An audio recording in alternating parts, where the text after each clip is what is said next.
हे ऋषिवर, हम इसलिए आए हैं कि कथा कहो।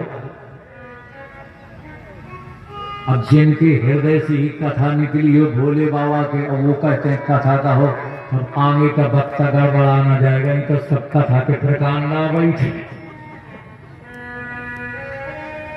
कुंभ ऋषि ने कहा बाबा मैं आपको कथा सुनाऊं। अरे बोले हाँ मैं कह रहा हूं सुनाऊं ना, सुनाओ। ये बाप ही कह रहे हैं तो सुना रहा, सुनो बाबा। अरे वो निसंकोच सुनाओ। तो आज ऋषि ने कथा कही। बोले राम कथा मुनि बरज बखानी, सुनी महेश परम सुख। अच्छा वो कथा सुनी किसने? बोले भोले बाबा ने। अच्छा सती ने नहीं सुना? सुनी महेश शब्द आया है महेश का, शंकर जी का। केवल महेश यानी भोले बाबा ने कथा सुनी है। बोले राम कथा मुनि बरज बखानी, और सुनी महेश परम सुख मानी। और नहीं तो ऐसा लिखा होता सुनी महेश और सती परम सुख मानी, लेकिन सती का शब्द नहीं आया। केवल भोले बाबा ने सुख से सुना, प्रसन्न होकर सुना।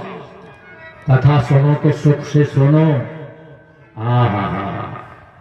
सजनों अब देखना जरा, अभी तक कुंभ ऋषि कथा कह रहे हैं। अब कुंभ ऋषि ने कहा बाबा अब व्यास गद्दी में आप बैठो, मैं बैठू नीचे, अब आप कथा कहो मैं सुन।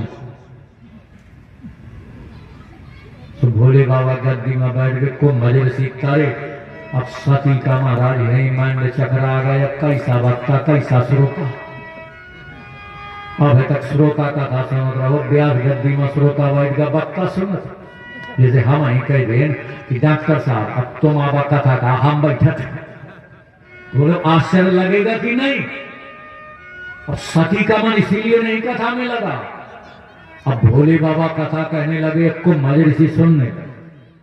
सती ने कहा कैसे वक्ता कैसे श्रोता? मैं नहीं कहता, चौपाई सुनना जरा।